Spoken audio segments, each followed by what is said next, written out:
যেমন যেমন লইরা সেটা যেমন আরাম পায় কাগজ এনে গোসল করবো কাগজ দিব এমন কইরা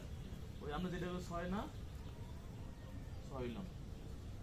টয়লেট একটু ছোট হইলে না গোসল খানা একটু বড় দিতে করছে ফাস্ট ফুড করি মানে আমরা একটু কেউ চাই বড় হ্যাঁ কেউ চাই 5 মিনিট কেউ চাই 4 ফুট হ্যাঁ এর লেগে যেমন লইতেছে এটা যেমন ওই এটা যেমন আরাম পায় গোসল খানাটা একটু বড় হইবে আর টয়লেট একটু ছোট হইবে